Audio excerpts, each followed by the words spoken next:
following podcast is recorded and produced by Emerge, a media creators co-op, in affiliation with the network at bicbp-radio.com.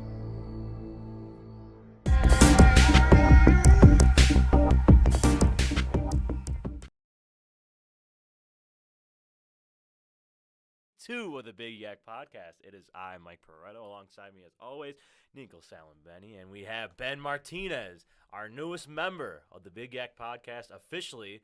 That dated back to this past week. Ben, welcome to the show officially. He's running the ropes today. Running the ropes. Thank you for having me. Of course. Excited to have you on. We got a lot of big things with Ben going forward. Oh yeah. Do you want to elaborate on any of that stuff, Ben, before we get on with our show? So I think we're working on growing the platform. I've joined full time, I guess. Yes. I don't know what to say. You don't know what to say. He's starstruck. I'm producing, doing it all. Good. That's about good. it. Hey, that's good. Yeah. Ben's here to help produce the show. Any kind of content creation, as you said, really try to help grow our business. Try to make this thing. Yeah, he's going to be working pretty close on our storefront in particular, with Spreadshop and any other project that we have that's kind of merchandise related. He wanted to take a firm hold on that and introduce some new designs and maybe some new even a new host. We don't know yet. So right. A lot to work on there, and we're really excited to see what he can do. Yeah. So welcome, Ben. Glad to have you. Thank you. Going forward. Happy 4th of July too, everybody. I know it's July 5th, but we weren't here yesterday. Today was actually the 1-year anniversary of episode 3 going live. Our first guest with Taj. Yeah, I got first the little time hop memory. Yeah, shout out Taj. So yeah, how did everybody's 4th of July go? It was pretty good. Independence Day. I had a blast. You had a blast? Had a blast. Ben has a story. So I know Nico didn't hear it. Yeah, I came into the last little bit of it. Yeah. So me and my friend, I didn't have a very eventful, not a lot of parties. But me and my friend, basically, he had a girl that wanted to get picked up by us, her and her friend. We went out there pretty much. Yeah, we went out there pretty much.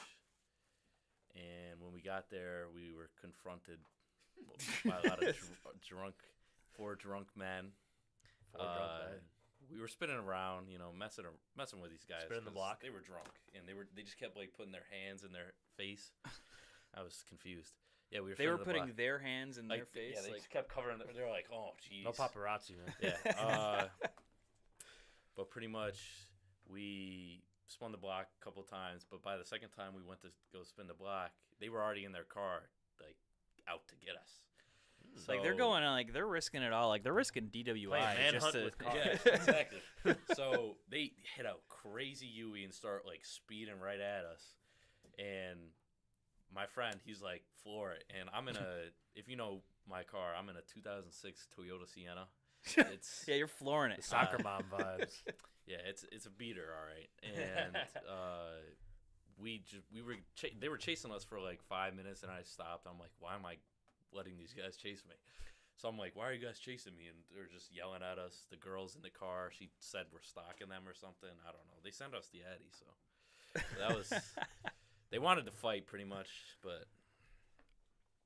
You didn't want to have the smoke. You said you box. Yeah. So then the guy that you were with. He said he's a wrestler. Yeah, he's a state-level wrestler.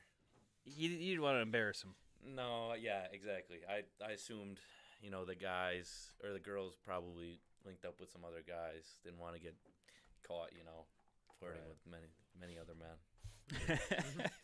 Yeah, it sounds like a fun time. I wonder if these guys are listeners of the Big YAC. They were hunting you down. They're like, you took the intern spot. You took our spot on the Big YAC. Maybe they probably are. I hope they are. To be honest, it was an absolute blast last night. Yeah, it genuinely made my night. Yeah. Nico, did you do anything? Yeah, it was kind of low key. I had off, which was great. Mm-hmm. It's always great, especially when you work in the retail industry. Not having to work a holiday is fantastic. So I spent the majority of my day. Actually, Theo got groomed. Problem was, he's matted, or he was matted. So Curly like hair dog. he's for those of you that don't know, Theo is a golden doodle. He has really thick fur and it doesn't shed, so it's very prone to matting. So it gets all tied up and twisted up, and it got really bad because we were trying to wait out an appointment. Long story short, we had to wait for our groom session, and our groomer was like, "Yep, we're gonna have to shave him down." So I picked him back up, and for the second time in his life, he's bald. Bald, bald dog. Here, I'll see if I can pull up a picture and then put it up to the camera. Get a before picture. What did you do to my boy? This was the. Let's see if we can. Or do we have the? They can see it. That's like you can just tell from that picture how thick he is. How many C's? 3. 3. That's impressive. He's bald. Oh, there no. he is. There What'd he you do to my boy? He's edged up, so he's all right though. But after that, we went to my grandparents' house, and then after Molly got out of work, we went and watched the fireworks. We went down to the falls, to the state park, and this is kind of, I'm going to let everyone that lives in this area in on a secret. The best place to go watch the fireworks. Aquarium parking lot. Not the aquarium parking lot. It's the parking garage that's across from the Niagara Center, that big blue like double glass building. We have to pay to get in there. Parking garage, yeah, but it's worth it. It's worth the pay because then you go to the very top of the parking garage. I have a pickup truck, so we just back the truck right up. It's $20. It's worth it. It's worth it. What about the casino parking garage? So that one is also good, but it's not as close. It's the parking garage that's across from the Niagara Center is like the best because you see Hyde Park's fireworks, and then you see the State Park fireworks, and then anyone that's blowing off fireworks. You're in between both. You see them all, so you can look around. But the other problem that happened outside of paying the $20 to park, it used to be free years ago when I would go. It used to be free, but now it's like $20. But we were like swarmed by sandflies. Have you guys? Yeah. So because I live downtown. So they they come, and then they there's a few like you notice, and then all of a sudden there's 50 of them. You mix them with some mosquitoes. They're swarming. So we were laying in the back of my truck bed, and we had to go inside of my truck to watch the fireworks. And then when you're inside, it feels like you're in like you're on Fear Factor because these bugs are just all over. Yeah. You ever see the movie The Mist? No. You ever see the movie The Mist? No. Oh. It was like a plague. It was like a plague of sand flies that were like. And then I turned on the windshield wiper. I like killed a family of 12 and like guts smeared on the windshield. But you know what? We still saw the fireworks. It was still great. We had a great time. But go home and watch The Mist. I'm not gonna explain it. Just go like MISSED or MIST? Just MIST. The Mist. Oh, I already could probably assume what it is. I'm just gonna give you a quick synopsis. It's basically like one day everybody's just chilling, small town. This fog rolls in, and what happens is like this dude, the main protagonist, goes in, and they're in like a 7-Eleven, like a kind of like convenience store like that, and this mist rolls in. They're like, "What the heck is this mist?" They try like leaving the store, and it's actually like an invasion of like aliens and like monsters. And so like there's like at first it goes like by waves. So it's first like these big flies. What? Is this a Michael Bay movie? No. First it was like these big flies that like were insane, like 30 times the size of a mosquito, and then the people inside start like killing each other because it gets like a little bit of cabin fever. And then the monsters just keep getting bigger, different kind of variants. This cast list, this is just all like the Walking Dead actors. Yeah, it's Laurie Holden, who played Andrea on The Walking Dead, Melissa McBride, which played Carol on The Walking Dead, and then Jeffrey McDemun, who played Dale on The Walking Dead. Yeah, no, they're all in it. They're what a random watch the show. It's always on like Fox. Like, what a random AMC. cast list. It's always on like one of those like FX. Oh, this came in 2000. It's based off a Stephen King novel. Okay, interesting. Yeah, so that's what it is. Yeah. What did it get on Rotten Tomatoes? 72%. That's not bad. It's solid for a horror thriller. That's not bad. That's solid. 83% of Google users like this movie too. So yeah, it's not bad. I don't believe those. For you guys' homework, watch The Mist. All right. Yeah. What'd you do, Mike? What I do? Oh, you know me. I always. You had the cookout, right? No. No. I went to the beach yesterday. I went to the beach. Oh! Every time Mike goes to the beach, there's a story. I went to the beach. So it wasn't bad. It was just me and my friend Theo and we had fun. It was just I didn't really eat a lot. That's always downfall. Threw up. Didn't throw up. No? I had a pack of High Noons before we got on the beach. Drank them, empty stomach, basically. And yeah, I was drunk for sure. Had like a vodka Red Bull and then like a Jack and Coke at the bar. Okay. Because at Sunset Beach, there's like a bar there. Yeah. Where's Sunset Beach? Angola. Okay. It's like Irving. Yeah. Irving. It's about an hour from here. Yeah, Alright. it's like 50 minutes to like an hour. So yeah, it was just had a little fun. Let's put it at that. Came home. Had a little bit of a family cookout, and then watched some fireworks. But it Where'd wasn't you as go? bad as last year. Last year, I think I told everybody. What happened to me last year was we got a party bus and went to the beach, and then I ended up throwing up on the beach. Did you tell this story last year? I think I you did. did, I mean, or it's maybe like- you gave like an abridged version. I think we're more like trying to be like goody two shoes back then, and like we're talking about having like a swear jar and stuff like that. We were very like over the knee proper. podcast. We were very much over the knee podcast. But today I'm wearing my 5-inch inseams, so, So am I. we're getting a little. We're getting a little risky in here. So this year was not as bad as last year. But yeah, still had fun. I do want to ask you guys this question though. What are your guys' cookout essentials? And in particularly 4th of July, because it varies depending on what event of the summer it is. But like, If you want like a rundown. like what is like an essential Like food or items? Food items, Hot like dog. traditions, hot dogs, 100%. Burgers and You're dogs. glizzy guy. I'm a huge glizzy guy. My family, I didn't go this last year just because I had Theo's thing and this and that. But one part of my family does a huge 4th of July celebration every year. It's just a big essentially it's just a big party, and there's drinking and games, and they always have a like slip and slide or like some sort of like water game. Yes. And if you're gonna have like a cookout and you're gonna have like an essential, there are three kind of categories that you need. You need your grill food, your burgers or dogs. You need your booze, and you need your Entertainment. your little Cornhole. slip and slide or your water game. Cornhole's an added bonus, but if I had to choose for 4th of July specifically between cornhole and like a water game, I'm taking the water game every time. Really? Like Memorial Day cornhole all day. Yeah. But yeah, you're 4th right. of July, I was thinking about get the getting slip and slide going. for my grad party because my backyard's kind of like on a hill. oh, that could be clutch. That would be sweet. am I getting old? Like I'm thinking in my head that could be dangerous. There's a bonfire like right at the end. Oh yes, Bottom.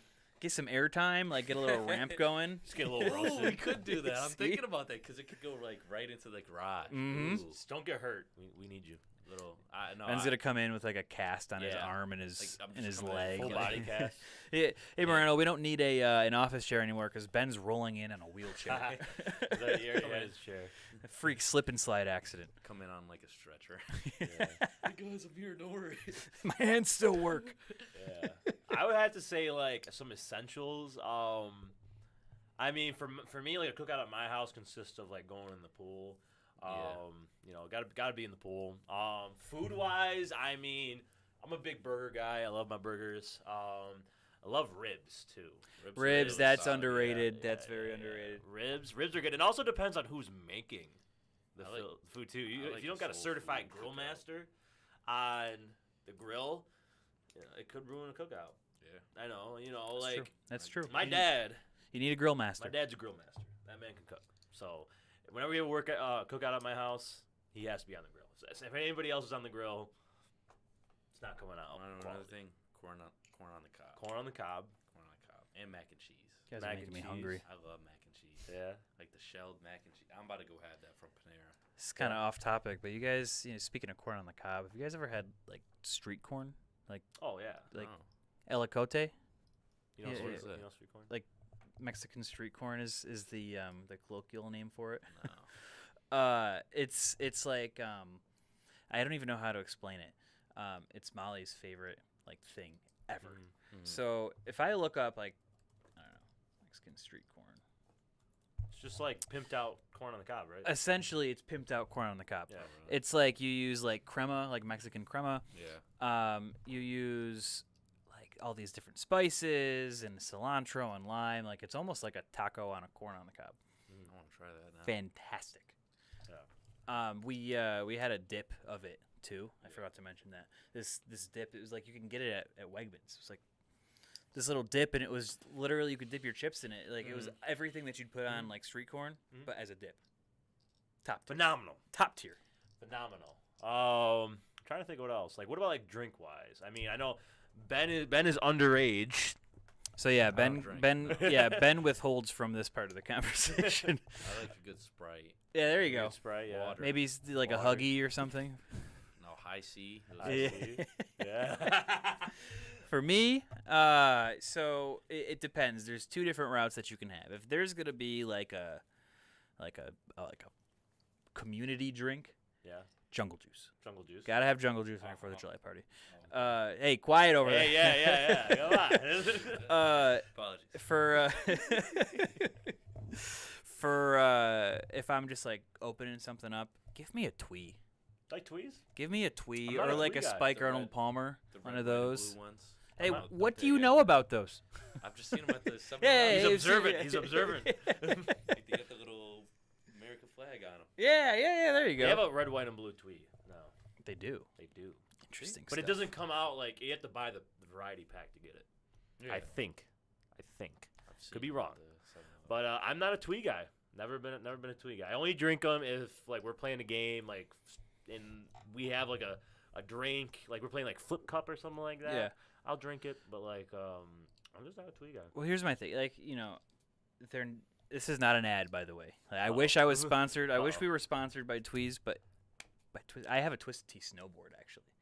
You won that? I was the one that You won won that that at from Wegmans. Wegmans? Mm-hmm. Oh I my have it. God. It's sitting in my That's closet who right now. won it. Mm-hmm. Oh It was my I. God. I put won in it. to win that. I Or, outbid you. last year.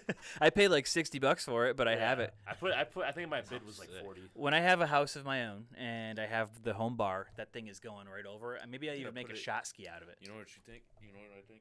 You gotta put it in a glass case. Yeah. Right over the bar. Yeah, overhead. Yeah. LEDs around it. Exactly. Ah. But anyway, with the Tweez, if you or whatever, 5%, they are not carbonated, Mm-hmm. and you can just slam them because they're not carbonated and they're Yeah. 5%, so You they don't still taste pack a the punch. alcohol. Exactly. Yeah. Exactly.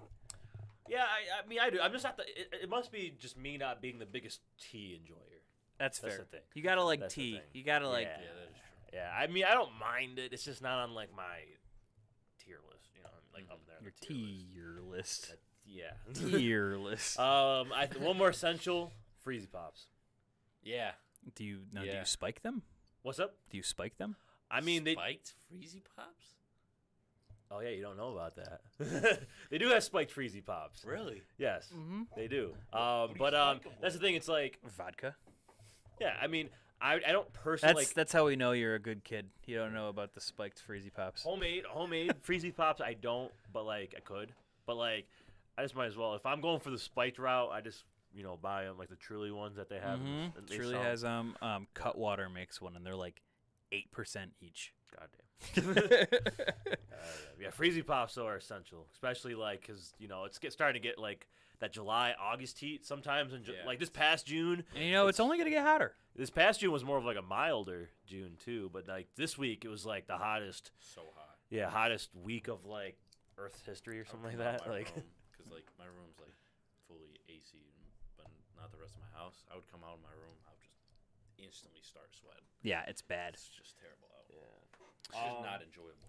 Speaking of 4th of July parties, I want to know what you guys think happened at Michael Rubin's 4th of July party. Michael Rubin, I think he's FanDuel CEO. I think it's Yeah. FanDuel.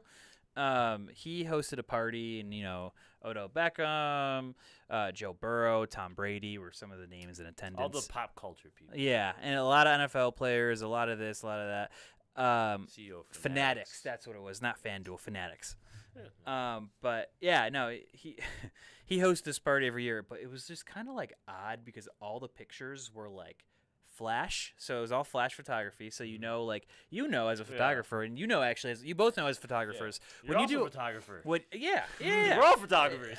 so when you take a flash photo, your background, if you're not lighting up your background, it's dark. Right. So it looked, all the pictures, like you can even see, like Ben's pulling it up, every picture looked like that, where it was just bright flash, and then it was just like edit those, hazy man. on the background, and then everyone wore all white.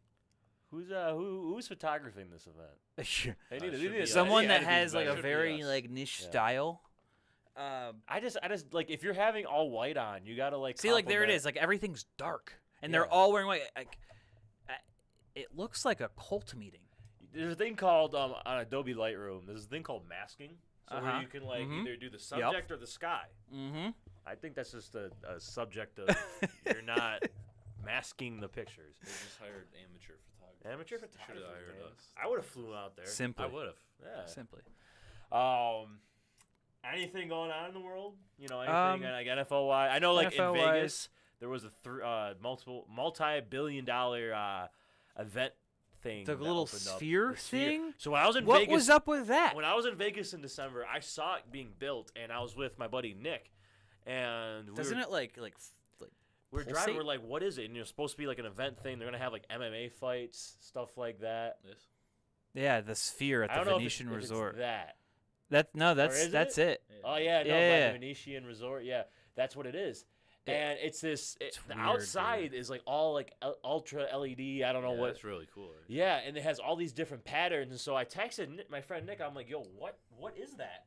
And he was like, "When it opened, it felt like the sun like was coming down on the earth, because how bright it was." Jeez. And yeah, like the pictures are just crazy. And I was in Vegas. It was just a big black sphere. I'm like, what is that? And then we found out what it was, and it opened up yesterday, and it's just like this insane. It looks like something came from like space. And it's This just, is like what it's like a Walt Fortnite Disney. event. This is like what Walt Disney wanted Epcot to be. Right. It's literally like the shape of actually what it is. It's literally what the shape of Epcot. Like imagine Epcot, but like it changes colors in patterns and like all that. Looks like the size is Earth. it's pretty big too. I gotta go see this sphere. Yeah, it's massive. It's great. What else we had? There was. We need to talk about this as also members of sports media. The bloodbath in Bristol, all the ESPN cuts. Yeah. I forgot. A about lot that. of names got cut from Max ESPN. Kellerman, Max Keyshawn Kellerman, Johnson. Keyshawn Johnson, Really? Todd McShay, who Todd I McShay. who I study a Max lot Kellerman of got fired during the I draft. love Max Kellerman. Susie Colbert, which is a huge name in football and in Traditional sports. ESPN. And Monday then Night Football. Steve Young too was also someone that was cut. So hopefully, and like they're gonna find new homes and they're gonna just grow They have to. beyond what they did at They're too ESPN. talented.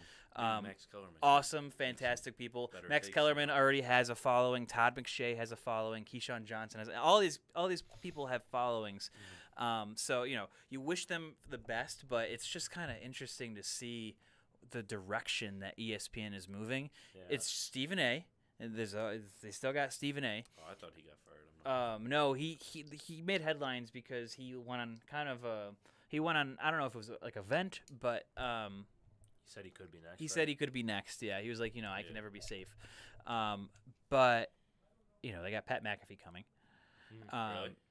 Pat That's McAfee, the thing is like his contract is so. it's big. massive. So it's almost like it's almost like if in the NFL, like where you sign a mega deal and you got to cut some solid players to Right. make room for for your new superstar.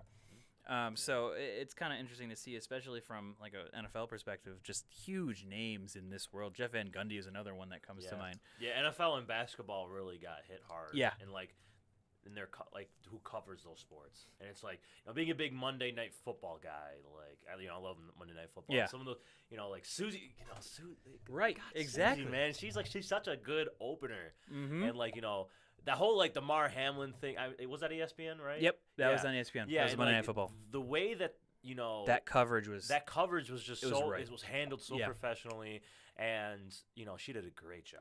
And it's like a lot of those guys are gone. All those people are gone. And it's like I'm hoping ESPN does the right thing and they I'm sure they all got some solid replacements. Well, replacements, but I was just thinking like severance packages. Like I'm sure they were put well on their feet. But again, all of these professionals have followings, so wherever they go, people are going to follow. Yeah, I'm very interested to see where ESPN kind of goes with this. Yeah. Other than that, we don't really have a lot of NFL headlines, but we want to talk about Josh Allen and Stephon Diggs. Gotta talk about Josh Allen went on Taylor Lewan's podcast. What is it? It's Bussin' with the Boys from Barstool. And essentially, they really asked him about the whole Stephon Diggs thing. That was like a big takeaway from it.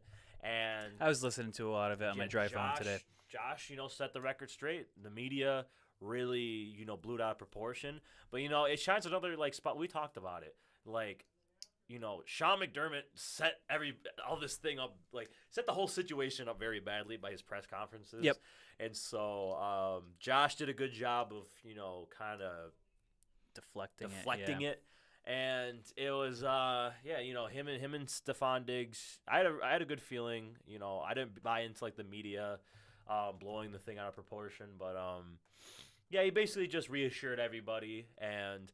He loves Steph. Steph loves him. And, he's a very competitive player. And just what you got to realize is, when you're a competitor like this and you're on a playoff team like the Bills, there's gonna be situations like this. Yep. There's gonna be some frustrations because you want to be they want to be perfect. It's hard to be perfect, but you want to be the closest thing. And with Buffalo, we just haven't gotten to the Super Bowl since 1994. Yeah. So, the stakes are high.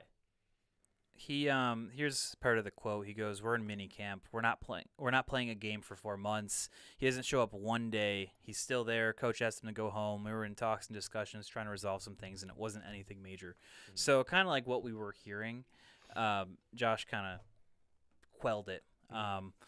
It was kind of funny to see some of the response to it. There, I'm not going to name him, but there is one significant Buffalo beat reporter that is known to be kind of pick me or right. Yeah. And he it's in a since deleted tweet. He talked about how he was like, Josh should have said da da da da da da da, and it's like, no, you have to understand the context of where this podcast was. I mean, it's a Barstool Sports podcast. He's opening up a little bit. It's not the most and serious. It's like it's tough because it's like, okay, when the media as a whole wants answers, they get pissed off when they hear non-answers. They get pissed off when they hear open, honest answers. Right. So it's like, I don't know. It's tough from the player's perspective. Obviously, I can see it from the media point of view. Mm-hmm. But from the player's perspective, that's got to be a tough situation to be in. Yeah, it's just, some of these beat reporters and people, these, personalities that are on social media just, they want every bit of information. And if it's to make a story to give them the clicks, even if it's not completely true or it's not the best opinion, they just put it out there anyways. And so... yeah, it's like what Ryan Talbot talked about. He was like, if there's a headline that makes big news, every single outlet has to cover it to stay afloat.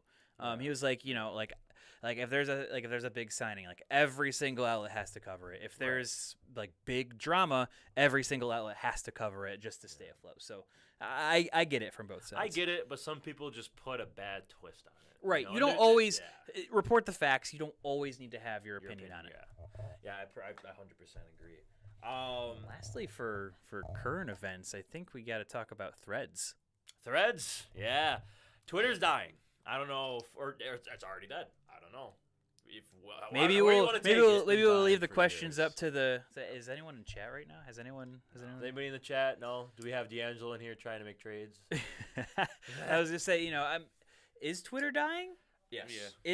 Is Threads gonna be the chisel into the? I think the Elon Musk is the reason. I don't know about the reason, but he is like a stake into the coffin. Mm-hmm. No, I think he was the finisher. The finisher, yeah. Because realistically, if you look at like, 'cause I'm big into like business and stuff like that. If you look at the financials of Twitter for even before Elon bought it, it was.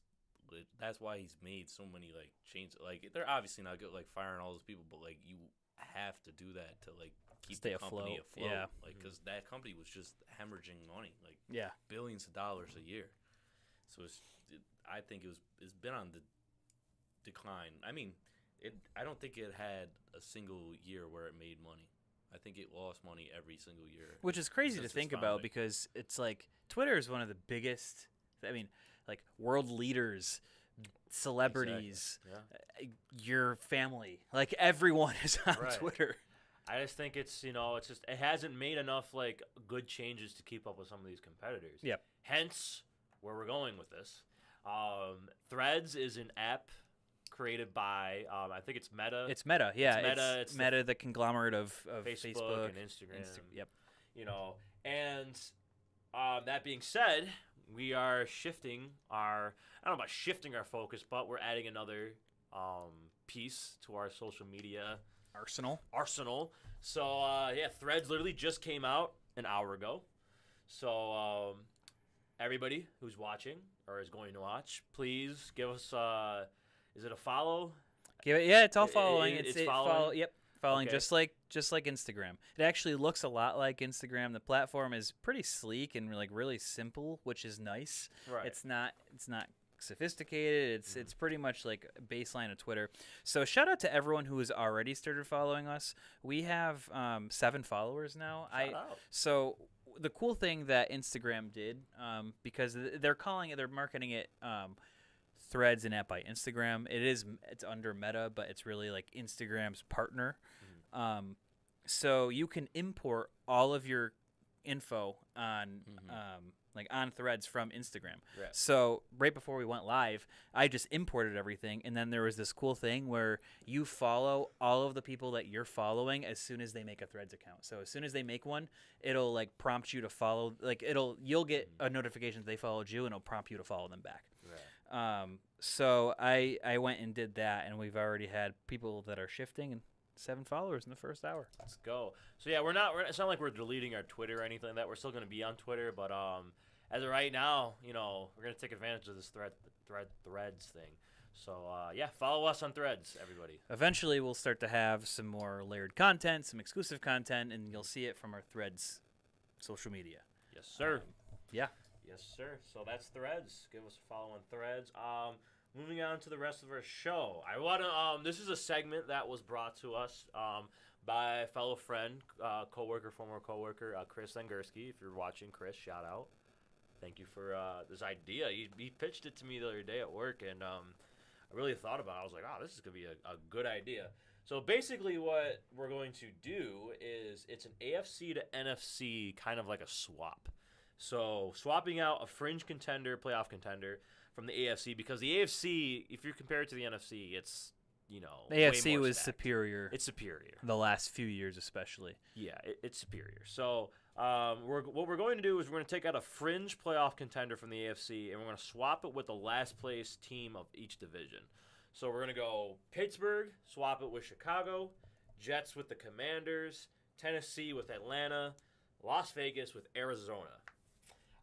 So then we're going to use the NFC team schedule and slap the AFC name on them. And we're going to kind of predict their new schedule, give them like a prediction, a record, and are they a playoff team? So, that being said, first team we're going to start off with is the Pittsburgh Steelers heading to the NFC North and replacing the last seed Chicago Bears. So, Nico, what are you thinking? I know you're talking about Pittsburgh a little bit before the show. Yeah, so I like Pittsburgh in this exact scenario, where this was a fringe playoff team that I think would really flourish. They were in the 9-8 NFC. last year. Are we going through the last year's schedule, or are we using this year's schedule? We're using this year's schedule, so coming up. So Okay. I have Chicago's schedule right here, so basically we're slapping on the Steeler name onto the Bears schedule. Got it. So, Bears schedule-wise, I'll just skim through it real quick. Home versus Packers, at Tampa, at Kansas City, home versus Denver, at Washington, home versus Vikings, home versus Raiders, at LA Chargers, at New Orleans, home versus Panthers, at Detroit, at Minnesota. They have a very late bye week. I think it's the first week of December. Home versus Lions, at Cleveland, home versus Cardinals, home versus Falcons, at Green Bay. I'll be honest, that's a really tough schedule. Yeah. The NFC North is getting better. Obviously, you have Minnesota and the growing Detroit Lions, and I still wouldn't even count out the Packers. We don't know what Jordan Love is capable of, but I think if he's any semblance of how Aaron Rodgers performed last year, which was a down year for him, then I think they could make the playoffs in this NFC. But talking about the Steelers, kind of going off of their information from last year, like I said, they finished 9-8 after a 2-6 start, which is pretty impressive. They really opened it up downhill. Some of their notable wins from last year were they beat the Bengals week 1, they beat Baltimore week 17, beat the Browns week 18. But then they got smoked a few weeks. Like the Bills blew them out 38-3. The Eagles blew them out 35-13. And then they lost in a shootout to the Bengals 37-30. It's Kenny Pickett's first season. And again, I like this comparison of putting them into the NFC North. Because if you put them in like the NFC South or the NFC West, I feel like they would do much better. But the North specifically is tough because of these other teams. So do I think they'll finish better than 9-8? I think that's right where they would finish in the NFC North. Okay. Personally, I mean, looking at this schedule, they have a tough start. Somewhat. I wouldn't even say a tough start. I mean, Packers Bears start off. Not Bears. Wow. Packers Steelers. Sorry. Packers Steelers home, and then at Tampa Bay. Potentially, you could start off 2-0. I mean, the Packers Steelers could get a little tough. It's just depending on how the Packers look with Jordan Love at the helm. Tampa Bay, I think that's a win. And then you go week 3 at Kansas City. Tough. So that's tough. But yeah, I know a couple other like notable teams to look out for. You got to play Detroit twice a year. Detroit is, they're kind of the favorite to win the NFC North after their, what they did last year and, some of the additions that they made this past season. So having to face Detroit twice a year, I think Detroit can sweep them. Yeah. For being honest. Minnesota, I think they split 1-1 with them. Minnesota just didn't do enough for me in the offseason to, they're still a contender, I want to say, for that NFC North title, but they needed to do a little bit more for me, like in the offseason. So I think they split, and then they play Cleveland. They always play Cleveland. Cleveland is another team who, they got better. Yeah, they definitely got better. They got this Darius Smith on the other side of Myles Garrett. That's dangerous. They have a nice finish to the schedule, though, as they have Cardinals, Falcons, Green Bay. So, I mean, we'll see where it goes. I say 9-8 again, with the potential of a 10-7. But do I think they win a division over Detroit? No. And then if you kind of put them last year, do you think that the Steelers would have made the playoffs in 2022 with the roster that they had and stick them in the NFC North? I'd probably say yes, just because Detroit was still figuring some things out here and there. Because the wild card slots were wide open. They're all wide open. Outside of the top 3 teams, they were just all wide open. So I think they would have snuck in. I mean, are they a playoff team? Now, do you think? Do you think no? I think in a weak NFC, they could sneak in as a 6 or a 7 seed. As a wild card? In the NFC, if the Steelers were in the NFC. Yeah.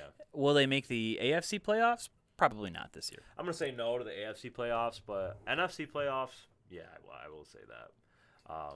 Just because you had teams like Carolina and Tampa Bay and Atlanta, they're all, fighting for those last couple spots, and it was just kind of a shit show. NFC is a shit show. The Caleb Williams sweepstakes. Caleb Williams sweepstakes, yeah. It's going to be very interesting going forward. So, yeah, I'd probably say like 9-8, 10-6 Steelers, roughly the same. Jets in the NFC West or East, swapping out with the Commanders, who are last place. So the Jets, is this the Aaron Rodgers Jets? This is the Aaron Rodgers Jets. Heading into a division with the Cowboys, the Giants. Eagles, and the Giants. Yeah. That's got to be the toughest switch for any team. Yeah. Any team swapping into where the Commanders are in such a bad spot compared to the rest.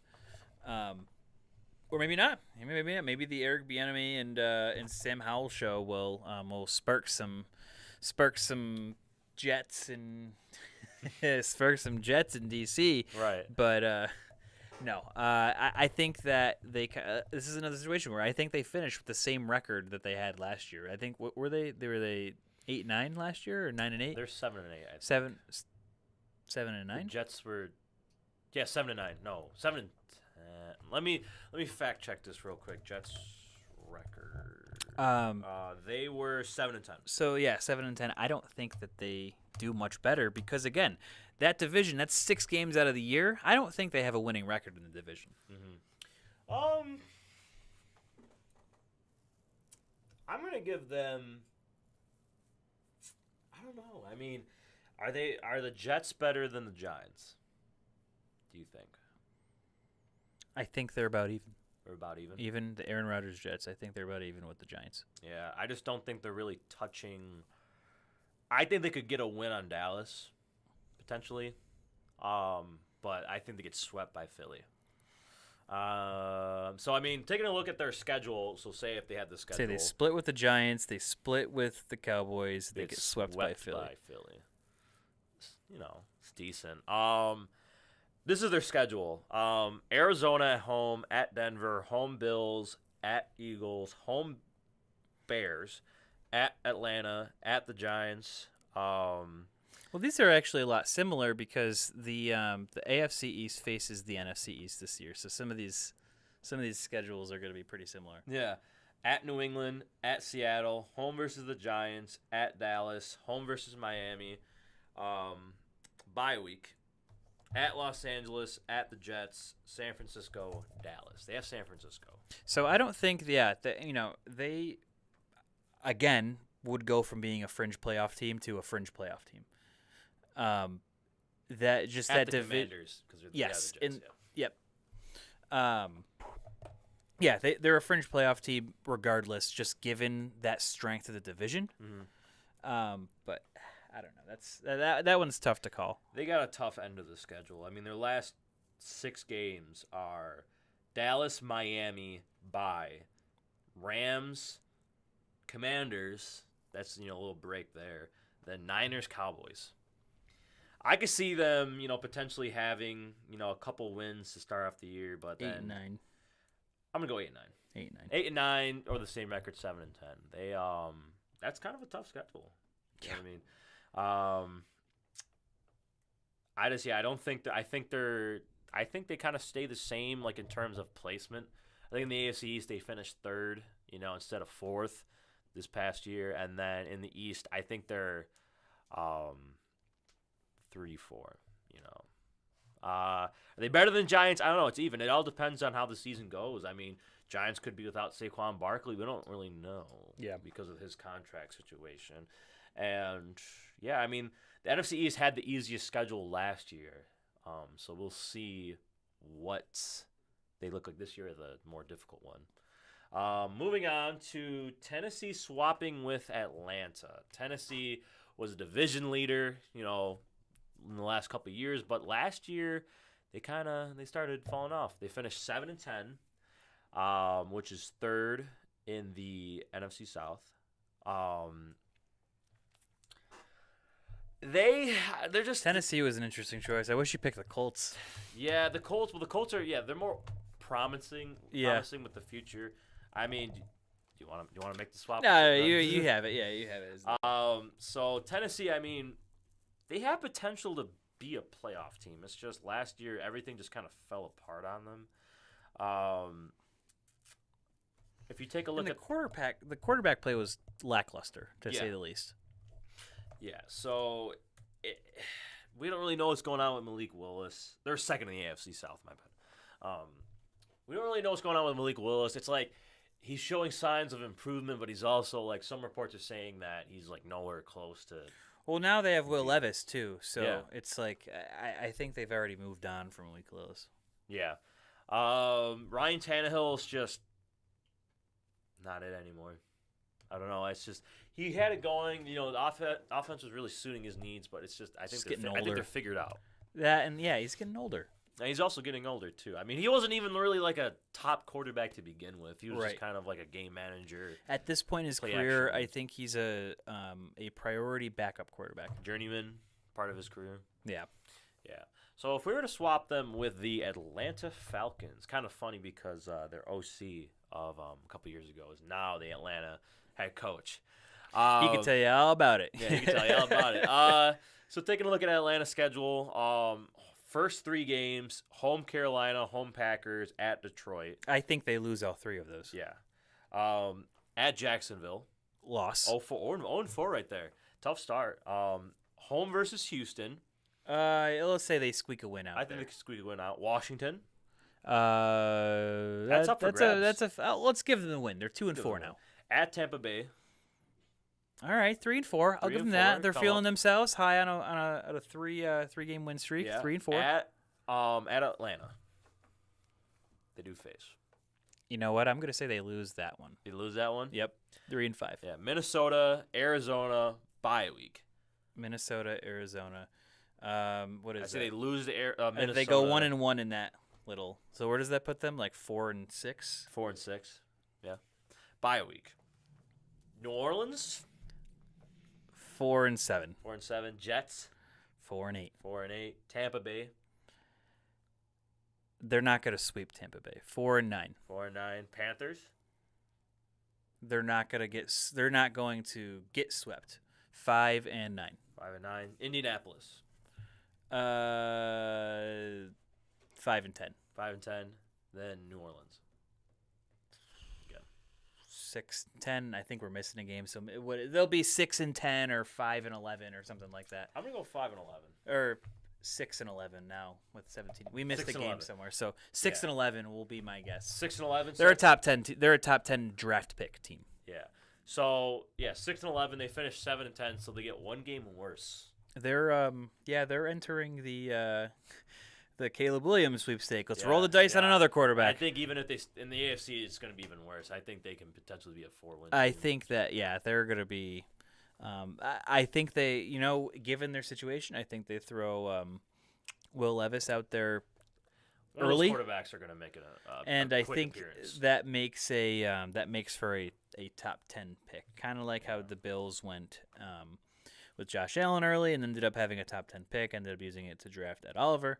I can see that happening very similar in Tennessee. Right. It's going to be the start of a rebuild.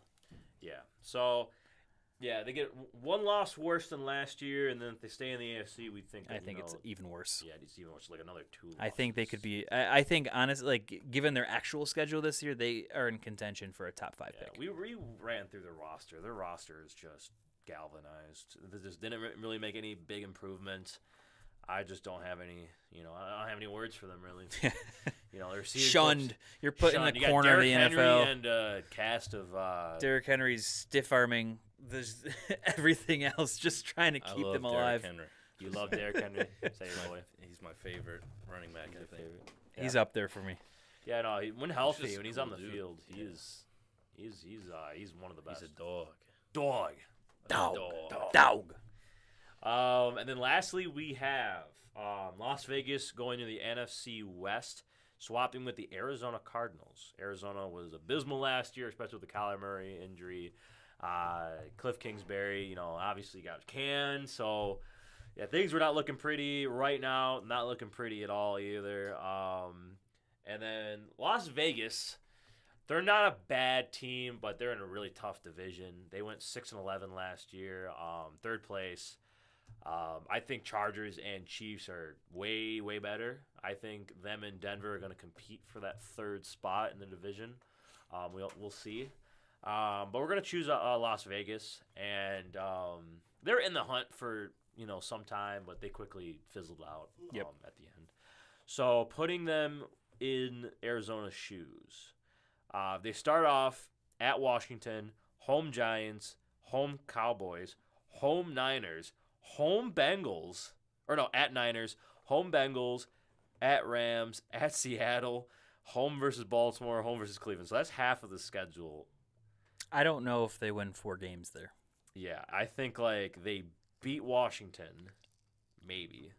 Lose Giants, lose Cowboys, lose Niners, lose Cincy. I think they beat the Rams. So that's 2-4. At Seattle, 2-5. Baltimore, 2-6. Cleveland, 2-7.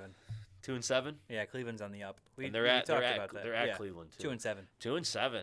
So then second half of the schedule gets better for them. Falcons, 3-7. 3-7, sure. Houston, 4-7. 4-7. Right. Rams. No, they're not going to sweep the Rams. You think the Rams are going to be better this year? I just don't think they're going to sweep them in a divisional game. 4-8. 4-8. Pittsburgh, 4-9. 4-9. Bye week. Niners, 4-10. 4-10. Bears, 5-10. Philly, 5-11. and then Seattle. They're not going to sweep. 6-10 or 6-10 or 6-11. 6-11. 6-11. I say they get swept by Seattle. Yeah. I like Seattle. 5-12. Yeah, I'm gonna say they're a team that should just stick in the AFC. 5-12. Went That from schedule, fringe playoff team to top 7 pick. that division, they're gonna get ransacked by that division. Yeah. 5-12. I honestly 5-12 with a chance of going back to 6-11. Yeah, they're just Raiders have some pieces on that. You know, they have a good pass rush. Devontae Adams. They got the Yeah, best running Josh back in Jacobs. the league, Josh Jacobs. Best running back in the league, Josh Jacobs. We talked about this. He wasn't here for that. Yeah. It's either How do you him or feel about Christian that? McCaffrey. But best running back, best pure running back in the league, Derrick Henry. Josh Jacobs. Derrick Henry's a dog. He is Dog. He's top 5. Yeah. Top 3 when healthy. Yeah. I mean, quarterback wise, you got maybe Jimmy G. We still don't really know what's going on with his foot. We haven't had any updates. But if it's not Jimmy G, then they're probably like a 2-win team. Yeah. Jimmy G, Yeah, they're not making them that. Jimmy G's not making them that much better, but to have just a a Was nice it? I think they leader. drafted the kid from Purdue, right? Aiden O'Connell. yeah, but Again, it's a not a rookie. top Yeah. prospect. No. So, O'Connell is a guy who like you don't want to throw him out there early. No. And so hopefully for their sake, hopefully Jimmy G's back soon. Yeah, Jimmy G is just a really good leader.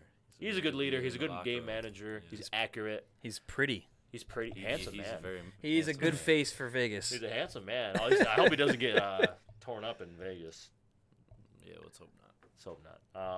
I got Brian Hoyer. Don't forget about Brian Hoyer. Yeah, he's like Brian Hoyer, they're going 1-16.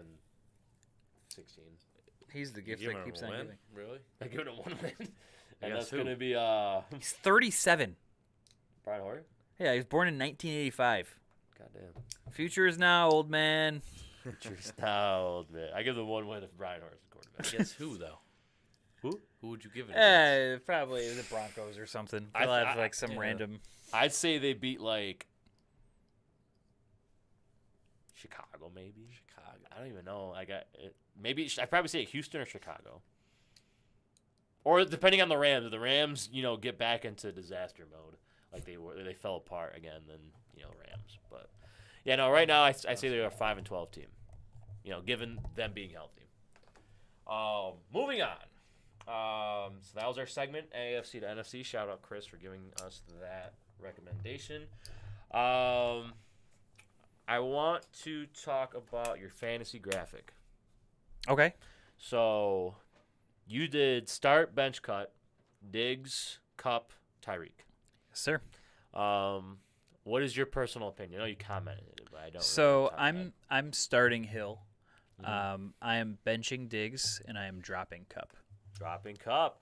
So my argument there is I'm dare you. starting Hill. Obviously, I think he finished as a top 3 wide receiver last He was year. up there, yeah. He has Jalen Waddle on his other side, so he's not getting double teamed every single time, which is the reason why Diggs is benched and Hill's starting. The talent around him is much better. I think that Hill and Diggs are both, in the same tier of receiver. Mm-hmm. But I think that the better opportunity goes to Hill. Yeah. So for that reason, I'm benching Diggs, and with Cup, it's just the quarterback play. It's tough. It's a tough spot to be in. He's coming off of an injury, and you compare it to those three. I mean, But he's a dog. He is a dog. Cooper Kupp is a dog. Has hands. He does, Great but route runner. he doesn't have a ball to receive.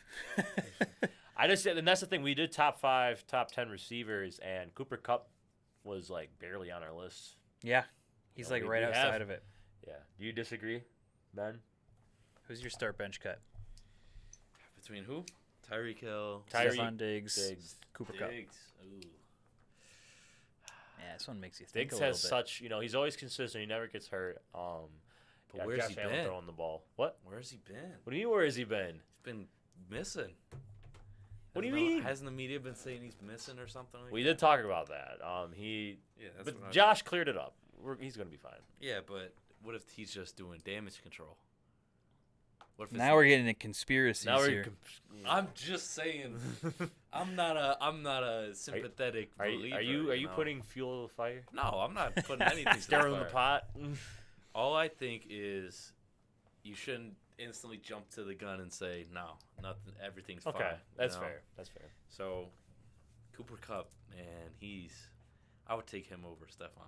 Yeah. Yeah, I just like Cooper. You like just- Cooper?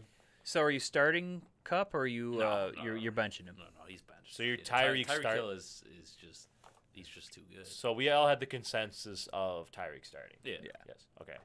Yeah, and that's the thing. It's like that's just I don't put anybody above him in that case. No shot.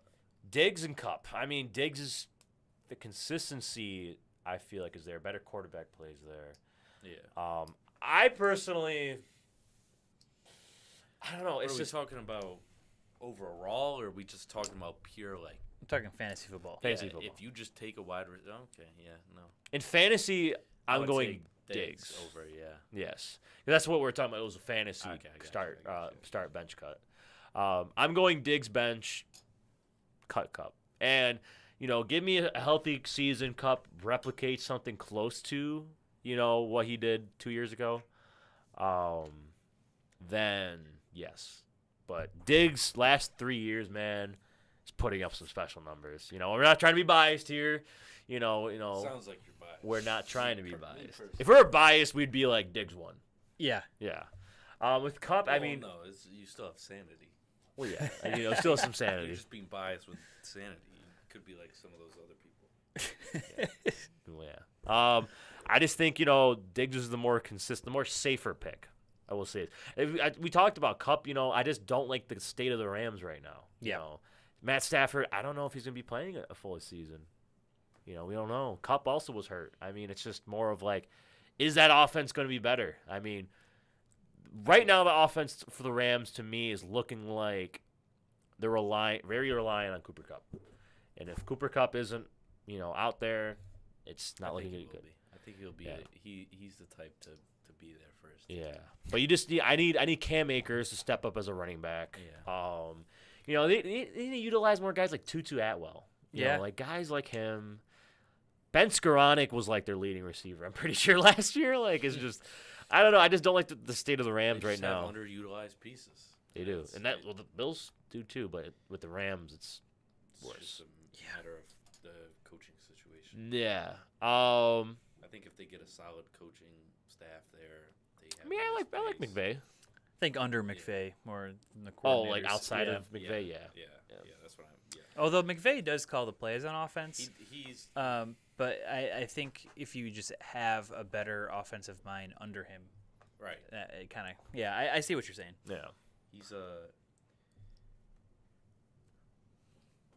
He's a who? Oh, what? He's a He's a risky piece. I'm here, Mr. America, Mike Pareto. Okay. Jules says, why would hold on. Your cup. Why would teams matter if we're talking about the receivers and stuff? This wouldn't be fair. I feel you'd have to add in A.J. Brown or something like that instead of Cup. Then you'd have three top-tier offenses. Nico? all right. So All right. I'm just thinking AJ Brown for me in fantasy. I'm taking AJ Brown probably. Hey, I had to when I I'm not made taking this him over graph, Tyreek. Yeah, and Coop. So Hill, Diggs, Cup, they're all like high 20s receivers. Like, they're getting older, and they are in 3 different offensive situations. You know, Diggs is in the best offense. Miami has some of the highest potential, and then Kupp is a completely different story with his offense. But I think we kind of went a little off topic there. Where with the offense, if we're talking straight, we're talking straight fantasy points, I think my point still stands. No, it's a solid take. Yeah. But, I mean, listen, when healthy, I mean, if Cooper Kupp is one of the best receivers in the NFL, Top 3. I think with, like, the team thing, it's more of, like, if you don't have a good supporting cast around these receivers, then, you know what I mean? Like, Yeah. We're about to touch on it. I mean, like, a lot of these teams have good number 2 receivers, and it takes away more of the focus from, like, the number 1s. And so you have, like, you know, in Miami, Tyreek and Waddle, both top 12, top 10 receivers. You know, it takes away from all the focus, the double teams. It makes defenses have to strategize more. With the Rams, outside of Cooper Kupp, as I said, it's just there's not a lot. Yeah. So, you know, again, if we see like the Rams that we saw, like the Super Bowl contending Rams this year, which I don't think we are, then I think we will. You think we will? Yeah. And I think, you know, They got it. in the comparing the other situations, dogs in I'm giving, you know, say they do play like the Rams a couple years ago, then Kupp can potentially be better than these 2 guys. Yeah. But I just don't think with their situations, the offenses, it just looks better for Tyreek and Diggs. But Kupp could have a bigger ceiling, you know, potentially better ending season than the 2. But again, we still got to worry about Matt Stafford. We still got to worry about the other pieces of, you know, the Rams. So, you know, health plays in the factor. They're getting older. But, yeah. Julie's throwing out some points. Another thing could be done if the Rams are not as good, they'll throw the ball more targets for Kupp, as in Diggs and Hill. They could be out of the mix throughout the entire game due to game script. That's interesting. That's a good point. Yeah. I forget. Jules made a comment on our post. I want to see who he had. I think he was dropping Diggs, if I remember correctly. Which I could see it. Starting Hill, benching Diggs, dropping Kupp. Yeah, so he agrees with us. Yeah, again, the Kupp and Diggs thing could be interchangeable, but as long as Diggs continues to be as consistent and that offense is still rifling. I will say this, though, is we need Gabe Davis to step up very badly as the wide receiver number 2. That being said, real quick before we end, I want to touch base on best number 2 receivers in the NFL. Can I go first? Yes. I have one, and it's not close. It's not close. Jalen Waddle. Jalen Waddle, hands down. His stat line was 75, 13, 56, and 8 from last year. 7th most receiving yards in the league. Number 1 in yards per reception. Number 9 in yards per game. You know, I would go as far to say that there are at least 25 other teams in the league where Waddle would be your wide receiver 1. Yeah. I don't think that's too hot of a take. No, there are 25 other teams, I'd say, minus I think he's a top 10 receiver in the league, and you have him already on the Dolphins. 75, 13, 56, and 8 is mind-boggling. When you got Tyreek Hill when you're a number 2 wide receiver, for me it's not close. Yeah. And that's with 2 only playing 12 games, too. Yeah. Jules, another comment. That's why I think Jetta is going to be better than Chase going into the next season. Better offense, better quarterback throwing to him. But Vikings suck, so therefore more targets and chances for Jetta. It's a slight thing. Oh. I see. Dexter and Taj might get triggered by that comment. But, I mean, you know.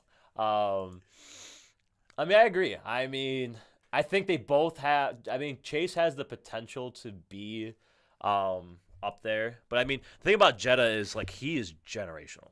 Yes. Chase is also very, very good, but, with Jetta, it's just – yeah. It's like Justin Jefferson. Right now it's Justin Jefferson. Right, and there's, not a big drop-off, but then, you get the rest of the Tyreek, the Stephon Diggs, the Jamar Chase, them.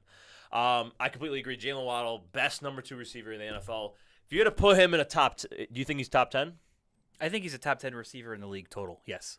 Like I said, there are 25 other teams that he would be a wide receiver 1 on. Yeah. And so he's like right around 8 or 9 for me in the league. Yeah. I think he's hovering in the late 10s. I say top 12 just to be safe. Which would make him a fantasy wide receiver 1. Yeah. Top 12 to be safe, but he could definitely I think by like next year I say he's definitely more in the conversation of like a solidified top 10, but his stat line, the 1,300 receiving yards, and how many touchdowns did he have? 7. Jalen Waddle had 8. 8. So yeah, the ceiling's just growing. Number 1 in yards per reception. Yeah. And the offense was basically YAC. That was a YAC offense. Mm-hmm. That was a big YAC offense. Big YAC offense. A lot of yards per catch. Yards after the catch. Number 2, who would you say? Also, Ben, do you agree on Jalen Waddle number 1? Yeah. That's where it kind of gets tough for me. I'm not as high as on Devontae Smith this year. Not saying that he's not like a top end wide receiver 2. Mm-hmm. I'm just not as high on him as I was last year. Right. For me, and T. Higgins is the same thing. It's kind of tough. It is kind of a crapshoot. I think it was Ari Mirov that put out that graphic graphic that we were talking about. Mm-hmm. And there are some good names, and there are some kind of underrated names too, like Tyler Lockett. Not saying he's on the same level as them, but you got a guy like Jordan Addison. Jordan Addison will be coming in. He was drafted as that wide receiver 2 opposite of Justin Jefferson, so he might have a lot of good looks this year. For me, I don't know. I guess I would say right now would be T. Higgins. Mm-hmm. Just the size versus the speed, the talent. Give me T. Higgins, but I could very well see even like Brandon Ayuk coming in and stepping up and being right behind Jalen Waddle in that sort of ranking. Yeah, I'm going to go T. Higgins as well. Again, another situation where T. Higgins is number 1 on your team in a lot of maybe not I would say in half the league. I would say in half the league. I don't know about as many as Waddle, but I'd say half. And odds are we're probably going to see him as a wide receiver 1 on another team once his rookie contract is up. Right. T. Higgins, he could be a wide receiver number 1 on any other team, not half the league's team. T. Higgins for me is just like, no Jamar Chase there. We would definitely see, more wide receiver 1 numbers, but he still had, last couple seasons, he was great. And then number 3, who would you say? That's probably where I would place Devontae Smith for now. Yeah. Mm-hmm. Yeah, Devontae Smith, I really liked how he ended things last year. Super Bowl, he was, a big piece. Second half of the season, he really started to, get up there in targets. I think there were more, that first half of the season was more of them welcoming A.J. Brown into that offense and seeing who he is and how he can impact. Yeah, trying to fit Devontae Smith around. Yeah, and I think they started getting more comfortable because Devontae Smith was basically the wide receiver number 1 in his rookie year, if I'm not mistaken. Yeah. Mm-hmm. So, number 3, top 3, I think it's undisputable. You could interchange, I think, Devontae and T. Higgins, but right now, 2023 season, Jalen Waddle. Yep. And now if you were to give me a 4 and a 5, we got names like Lockett, Rashad Bateman, Chris Godwin, Brandon Ayuk, Mike Williams. That's where I'm putting Ayuk and Tyler Lockett. Tyler Lockett's 4 and 5? Yeah. You wouldn't put a Bateman or Mike Williams? I just think, the best ability is availability. I got Bateman in the Tyler Lockett. Yeah, but it's like, is he going to see 5 games this year? Is he going to see 10 games this year? The talent is there, but what good are you as a wide receiver number 2 if you're not on the field? Right. So Tyler Lockett is one of those guys who you see him like in fantasy. You see Mr. him, he's dependable. like, and you see him in fantasy, and you're like, I'm gonna stay away from him. And then he's just a really good piece. Yeah. Whoever gets him usually starts him. He's like your flex play for the rest of the year. And he's in an offense where they got Jackson Smith and Jiba, but I don't think it's gonna matter that much. I still think he's gonna be that reliable corner of the end zone type of touchdown reception guy. Yeah. I think 4 and 5. I'm going Lockett and Ayuk. Okay. I'm going Lockett at. Ooh, and there's Chris Godwin there too. The only thing with Chris Godwin is It's like a thing with like the Rams. It's like the quarterback Poor play. offense.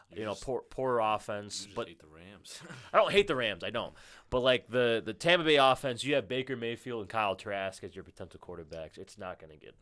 It's not gonna look good. So Chris Godwin, you have Tom Brady there still. I'd probably throw him in top 5 like as my 5th. I think right now Godwin is like the honorable mention here.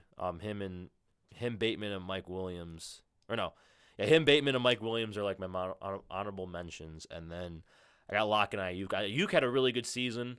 It's just he had a slower start to the career. San Francisco's offense is kind of all over the place. Here's my too. thing about that. I think that with the rise of players like Justin Jefferson and Jamar Chase, we forget that wide receiver was always kind of drafted as like a developmental player, where it's like it used to be where it was like year 3 was like the big year for the wide receiver to finally break out, or even going into year 4, or like even sometimes in getting that second contract. Yeah. I think we've been spoiled by some of these generational talents one after another at wide receiver. That hey, Brandon Ayuk is actually developing like quite normally for a wide receiver, but he's on a normal compared pace. to like Just Chase, a role Jefferson, player. I definitely agree with that. And so kind of that being said, I think I would temper my expectation on these wide receivers coming in and the ones that were from last year as well. Like Garrett Wilson might have a sophomore slump or a down year, or Jordan Addison might not come in, or Jackson Smith and Jiba might not have like crazy numbers to start. I think you'll see a lot of teams start to shift their wide receivers into developing a little bit longer. Yeah, I really liked what I saw from Ayuk last year. It's just more of like the year before, Deebo Samuel was the guy. Yep. Deebo Samuel kind of took a step back this year, and so then Ayuk kind of stepped What up. if Deebo Samuel is the wide receiver number 2 now? Yeah. What if Ayuk is that number 1? He could. That's a very good point. So I think Bateman and Mike Williams have the potential to be in the top 5. It's just more of like injuries are kind of keeping me. Mike Williams, I think in a year he plays the full year, and you see him,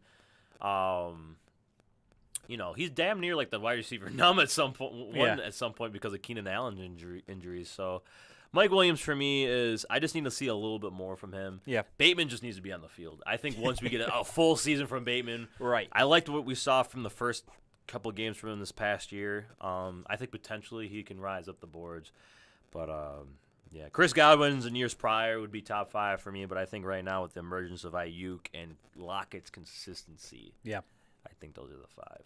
You agree, Ben? Yeah. You agree, Nico? Yeah, I'd say that. Yeah. Is there any other like mentions, like any guys we didn't talk about that you would throw in there?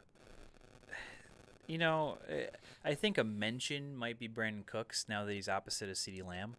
No Michael Gallup, man. I know we talked the Michael about Gallup horse has hit the stables. And I guess you could even make a claim for Alan Lazard. I mean, not like the sexiest name out there. No, Lazard is but a dog. Or even a guy like a good Chris. story. Now, are we talking Chris Olave as wide receiver 1 or Michael Thomas as wide receiver 1? I think Chris Olave's 1. Okay. To be honest, I think Mike Thomas has fizzled out. I think we could see a rebound if he could stay on the field. Yeah. But it's just year after year, it's been a disappointment with Mike Thomas, and everybody knows that. So I think right now, you'd have to say Olave's the number 1 until Mike Thomas can get back on the field at a consistent rate. Here's a dark horse. What about Darnell Mooney? Ooh. Now that he's in a situation he is now a number 2, where he's number 2 opposite of DJ Moore, and now that Justin Fields is starting to catch his wings as a passer, I think he's a dark horse name, and he's someone that I also want to target in some of my mid to late rounds in fantasy drafts. He's going to get a lot of negative coverage and negative kind of outlooks because of DJ Moore arriving in Chicago. But hey, Darnell Mooney knows the offense. Now he's not getting the number 1 cornerback on them. Justin Fields is on the up and up as a quarterback. I don't know. I like Darnell Mooney a lot. Yeah. I think he's worth a mention here for number. Yeah, I think he's also twos. he's a good mention.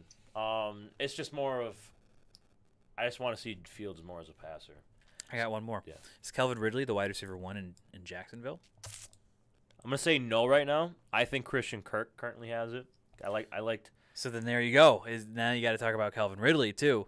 He's another guy that that could be one of the best wide receiver 2s in the league if you count him as one. Here's the thing. You'd probably count him as a number 2 right now. It's just whenever a player is out for a whole year, we haven't seen him since, October or November 2021.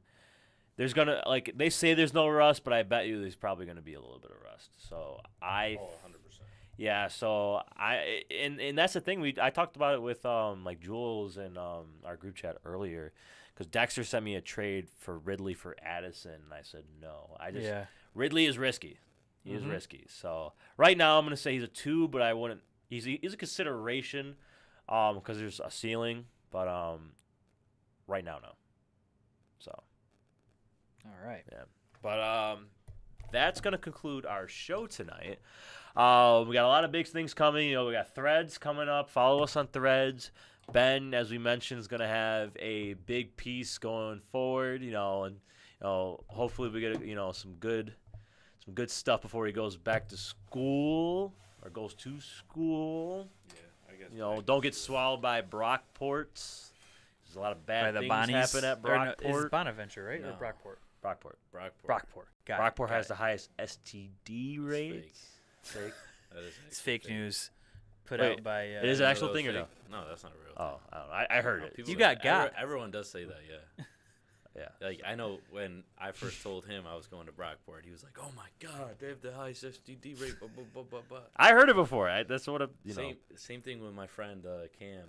First thing he said, because he's at Fredonia right now. Fredonia's bad too. Oh, Fredonia's horrible. Yeah. Their indoor track has potholes in it. Oh boy. I was talking about STD rates. Well, I'm straying away from that topic. No, Yeah. I think that is fake. Yeah, I googled it. I had to do some digging on my own. So who is number 1? I have no idea. I don't know if it's like a track stat. Yeah, I don't think they track STD rate. Unfortunately, could be. The local doctor's offices. Yeah. Sure. Report the statistics. I don't know. You never heard of the thing where doctors, doctor-patient. HIPAA. What's the? HIPAA laws. That's HIPAA. You don't talk. Well, not give out their names, just kind of like a report. I think, episode 52. Episode 50. I don't know. That's episode 52, everyone. We're getting into health, and that's a bad sign. So episode 52, got a lot of big things moving forward, a lot of content. As we mentioned, a lot of big plans, a lot of guests we got coming on. New guests, old guests. Hopefully a collab with some beat reporters of around the NFL, and somewhere in Buffalo as well. So yeah, I think that's the end of our show. Thank you, Nico. Thank you, Ben. Thank you, Maranto and Emerge. Thank you, Matt Johnson, BICBP Radio Network. Thank you, Threads. Pretty soon. In Twitter? Underdog. Yeah, I was getting there. Hold on, getting there. Follow us on Threads. Use code Big Yak. A lot of big things with Underdog. We're going to be pushing out more content with them. Please, we're gonna be doing more content with Underdog. They have drafts and stuff like that. Best ball. So we're gonna be employing that going forward. But yeah, use code Big Yak when making your selections. $100 match. $100 match. Up to $100 match on your first deposit. Yeah, it's a minimum deposit of $10. So yeah, any sport helps, but I know baseball's the only thing going on right now. But football season's almost upon us. I think we have 9 more weeks or something like that. Almost there. We're almost there. Almost. Almost. Oh, it might be episode 60 when it comes around. Yeah. 60, 61, maybe. Somewhere around there, yeah. Start counting down the episodes, everyone. Yeah. So see you guys later. See you next week for episode 53.